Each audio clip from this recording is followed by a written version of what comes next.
The New Mexico Territory's sun sank low in 1847, painting the dust-choked streets of Redstone in a blood-red haze, the saloon's crooked sign creaking like a whispered curse.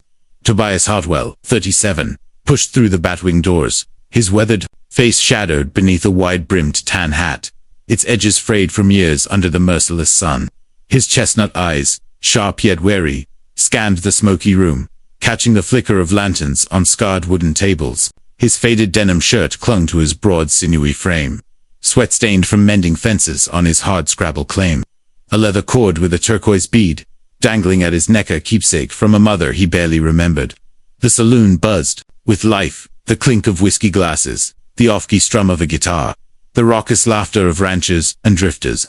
But a metallic tang hung in the air, sharper than liquor or stale tobacco, pricking Tobias's instincts, honed by 12 years, on a frontier that spared no fools. His hand rested on the worn handle of his knife, senses alert, as his eyes caught a trail of crimson drops snaking across the floor, leading up the narrow stairs to the hayloft above. Each step creaked under his scuffed brown boots, the wood groaning, as if warning him to turn back. The hayloft was a dim, cavernous space, straw scattered across splintered planks, the air thick with dust and the musty scent of old timber. A single lantern flickered in the corner, casting trembling shadows. There, slumped against a bale of hay, was Ayana, a young Apache warrior, his lean frame shuddering with each shallow breath. His long black hair, tied with a red cloth strip, fell loose over a face taut with pain, his dark brown eyes glinting like polished flint, fierce yet pleading. His tattered buckskin shirt hung open, revealing a jagged wound in his side, blood seeping through fingers pressed desperately against it. Not a bullet, but a deep knife slash, fresh and deliberate, as if someone had aimed to kill and missed the heart by inches. Ayana's gaze locked onto Tobias, wary but unyielding, a man who expected death but refused to beg. Tobias's hand tightened on his knife, the frontier's brutal code echoing in his mind. An Indian on your land spelled trouble, scalps, fire, or a noose if you were caught helping one. Every rancher in Redstone would say the same: end it quick, bury the body deep, and speak no word of it. His neighbors would brand him a fool. His brother back east would swear the wilderness had stolen his sense, yet those dark eyes held him captive, not just with pain but with a raw, human will to live. A spark Tobias recognized from his own desperate days in the drought of 44, when he'd clawed through 3 waterless days, his throat burning, his hope fading. Ayana's cracked lips parted, his voice a hoarse rasp. Water, please. The plea cut through the saloon's distant din, stirring a memory of Tobias's own thirst, a need that knew no tribe or tongue. He hesitated, then grabbed a tin cup from a nearby crate, filling it from a rain barrel in the corner, the water sloshing as he knelt beside the stranger. Ayana drank, slow at first, then with a hunger that seemed to pull him back from the abyss, his trembling hands steadying as the cup emptied. Tobias watched, his pulse quickening. That knife wound was no accident, too clean, too precise. The work of someone close and cruel. Someone was hunting this man, and the blood trail would lead them straight to this hayloft. The guitar downstairs fell silent, replaced by the heavy thud of boots climbing the stairs. Each step a hammer against Tobias's nerves. Ayana's eyes widened, fear flashing through his pain, his hand tightening on the wound. The crimson trail gleamed in the lantern light, a scarlet thread that could unravel both their lives. Tobias didn't know who Ayana was, or why death stalked him, but in that fleeting moment, he chose mercy over fear. A choice that would ripple beyond the hayloft's shadowed walls. Could one cup of water save a stranger's soul, or would it drag Tobias into a storm he couldn't survive? The New Mexico Territory night cloaked Redstone in a restless hush, the saloon's batwing doors swaying faintly, their crick swallowed by the clatter of whiskey glasses and the low hum of voices below. Lanterns cast a smoky glow across scarred tables, their light dancing on the faces of weathered ranchers and drifters. But a chill hung heavy, sharp as the blood staining the hayloft above. Tobias Hartwell, 37, knelt beside Ayana, the wounded Apache warrior, his chestnut eyes flickering with unease beneath his frayed tan hat, its brim curling from years under a brutal sun. His faded denim shirt clung to his broad, sinewy frame, the turquoise bead at his neck glinting faintly, a tether to a mother's memory he seldom spoke of. Ayana leaned against a hay bale, his long black hair, tied with a red cloth strip, falling loose over a face taut with pain, his dark brown eyes, sharp as flint. burned with defiance despite the blood seeping through his tattered buckskin shirt. The jagged knife wound in his side, raw and deliberate. Tobias refilled a tin cup from a rain barrel, the water sloshing as he offered it, watching Ayana drink greedily. Each gulp a lifeline pulling him from death's shadow. The saloon's clamor faded abruptly. The guitar's off-key strum silenced, replaced by the heavy thud of boots climbing the narrow stairs. Each step a hammer against Tobias's nerves. His hand hovered over his knife, his mind racing with the frontier's brutal code. Hiding an Indian meant betrayal, a noose, or a burned-out claim. Redstone's ranchers would spit on his name. His brother back east would call him a fool lost to the wilderness. Yet Ayana's gaze held him fast. Those dark eyes carrying the same desperate will Tobias had felt in the drought of 44, when he'd clawed through 3 waterless days, his throat burning, his hope a fading ember. Ayana's cracked lips moved, his voice a hoarse rasp. Danger, they're coming. His bloodied hand pointed to the stairs, then traced a slow, deliberate slash across his throat. A warning that chilled Tobias to the core. The blood trail snaking down the steps was a scarlet beacon, leading death straight to them. Tobias grabbed a burlap sack, scrubbing frantically at the crimson stains on the splintered planks. But the blood clung stubbornly, a mark no dust could. He raced, the boots grew louder, deliberate, and a shadow darkened the hayloft's doorway, Marshal Dixon Webb.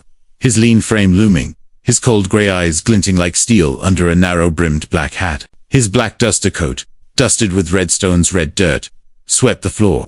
A silver badge pinned to his chest, catching the lantern's flicker. His voice, low and drawling, cut through the stillness like a blade.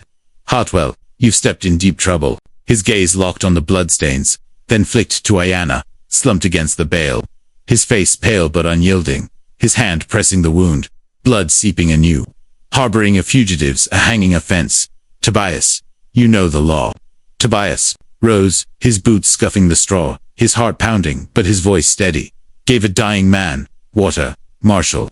Ain't no crime in mercy. Below, the saloon's silence grew heavy. Faces crowding the stairwell, a grizzled rancher in a red bandana, a barmaid with a faded apron, a seamstress in a threadbare shawl, their whispers sharp with judgment. Their eyes darting between Tobias and the wounded stranger.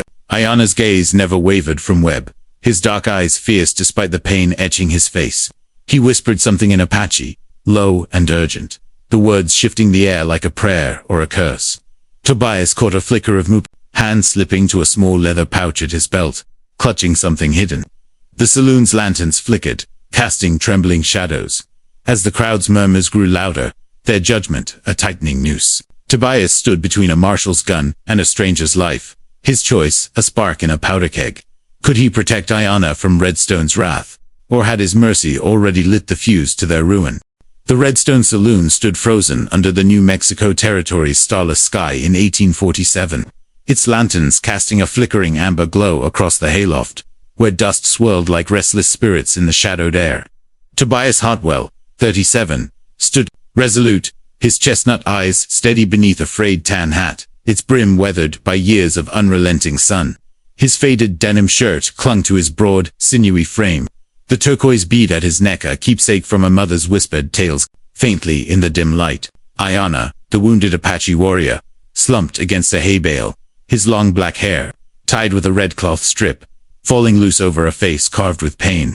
His dark brown eyes, sharp as polished flint, burned with defiance, blood seeping through his tattered buckskin shirt, the jagged knife wound in his side pulsing with each labored breath. His hand clutched a small leather pouch at his belt, its hidden contents heavy with unspoken secrets.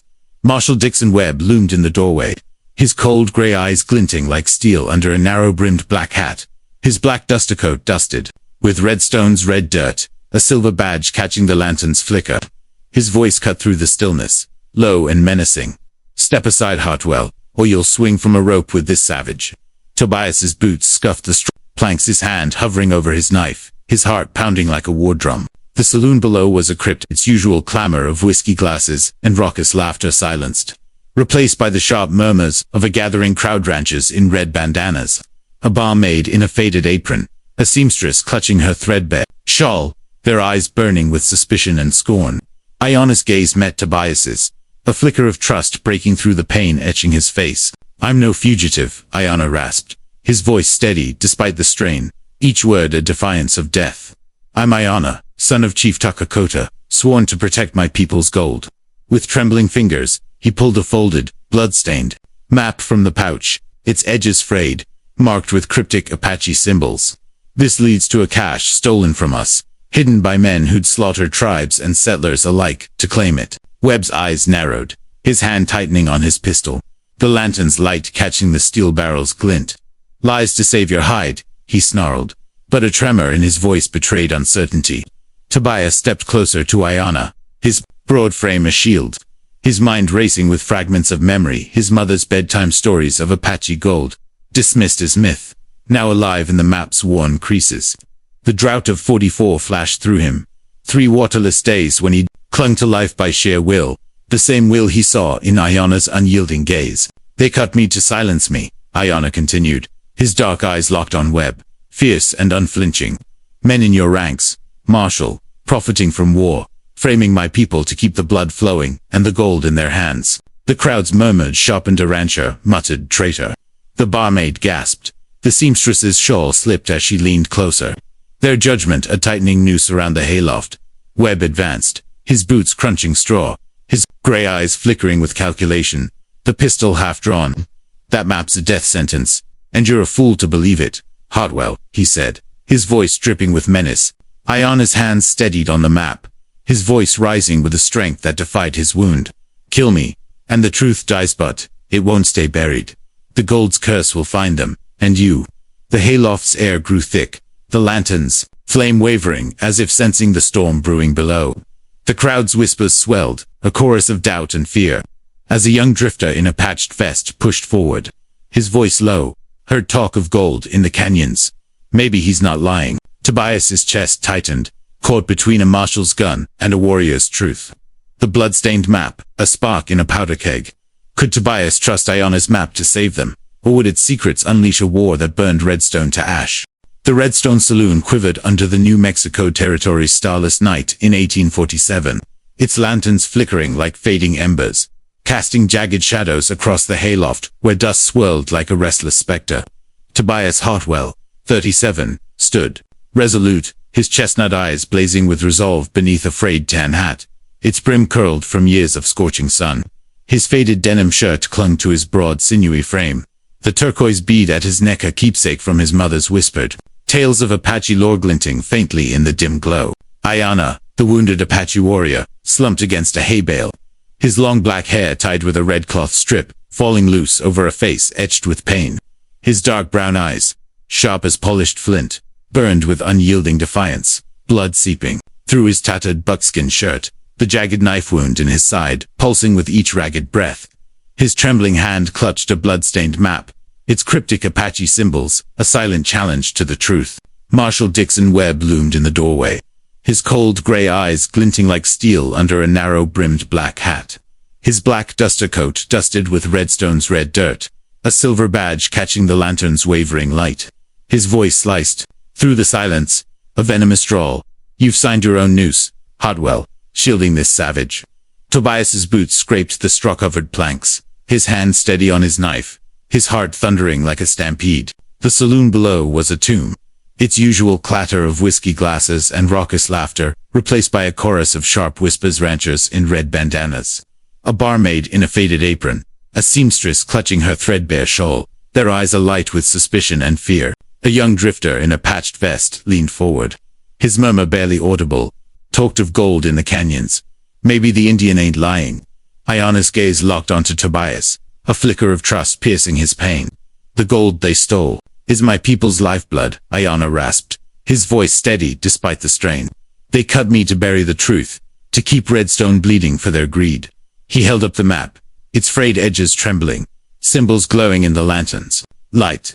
Tobias's mind flashed to his mother's story tales of Apache gold hidden in sacred cliffs. Dismissed as myth, now alive in Ayana's desperate grip.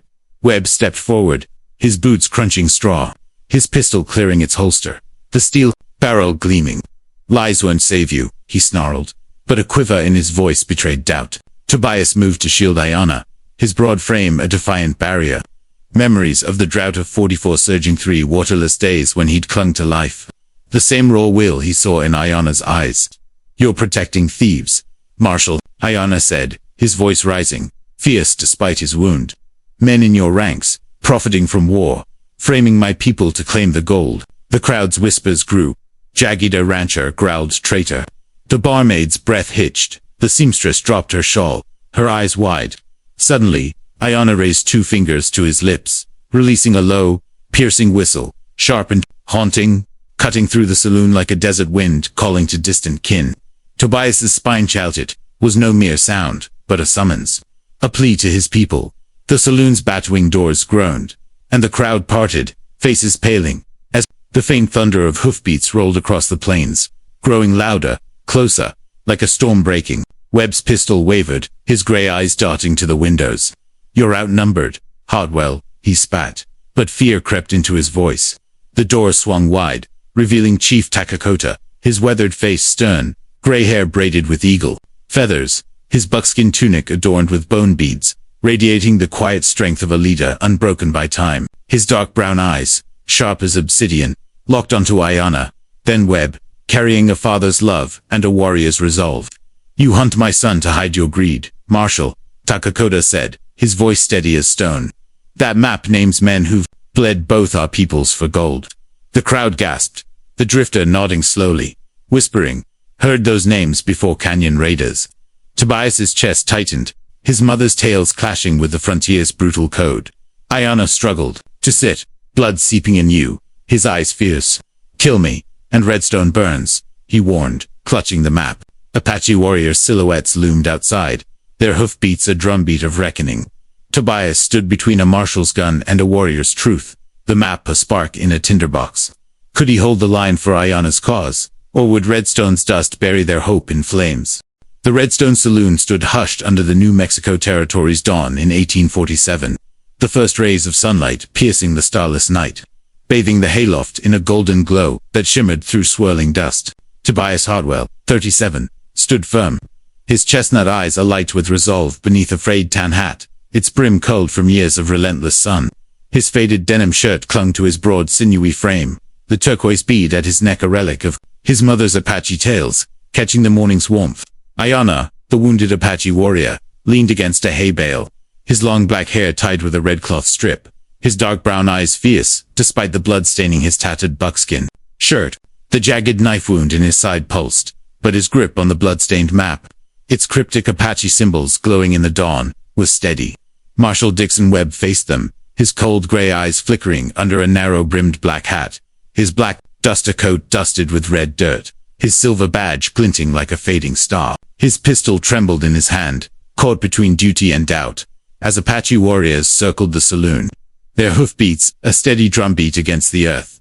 The crowd below ranchers in red bandanas, a barmaid in a faded apron, a seamstress clutching her threadbare shawl, a young drifter in a patched vest stood frozen, their murmurs now a mix of fear and curiosity. Deputy Bradley, young and wiry, his brown eyes wide with defiance, stepped forward, his hand raised, not for his gun but for peace. Enough, Marshal, he said, his voice steady. I've seen those Canyon Raiders with Goldieana's map, ain't lying.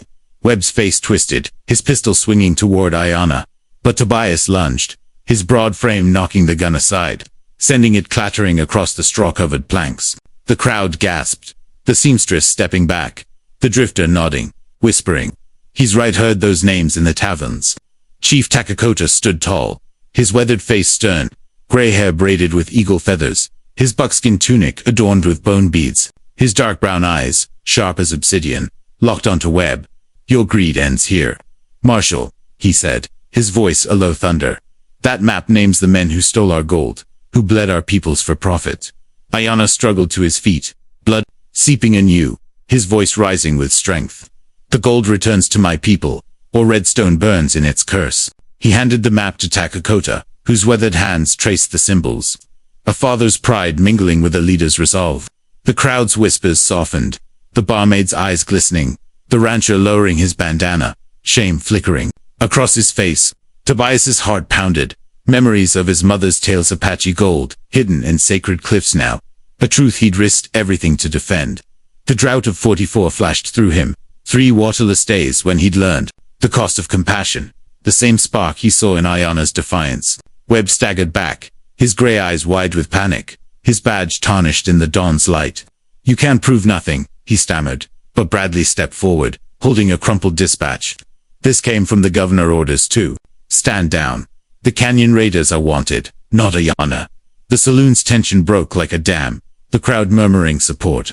The drifter's voice rising.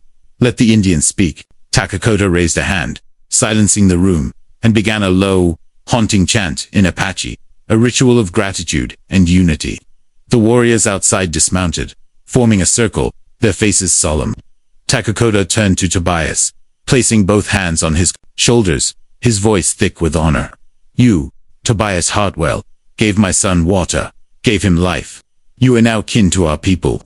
He presented a beaded leather cord, its turquoise stone matching Tobias's own, a symbol of brotherhood. The crowd watched, awestruck, as Ayana clasped Tobias's hand, his dark eyes warm with gratitude. "You saved more than me," he said. "You saved the heart of this land." As the sun climbed, painting Redstone in hues of gold and crimson, the Apache prepared to leave, the map safe with Takakota, the gold to be returned to sacred cliffs. Webb was led away, his corruption exposed. The Canyon Raiders' names sent to the governor. Tobias stood at the saloon's doors, the turquoise beads at his neck gleaming. A rancher no longer alone, but bound to a new family. Redstone's people, once divided, nodded to him, their judgment softened by truth. In a world of blood and dust, a single act of mercy had forged a bond stronger than steel. What act of courage would you take to change a divided world? Share below, like, and subscribe for more tales of the Old West's heart.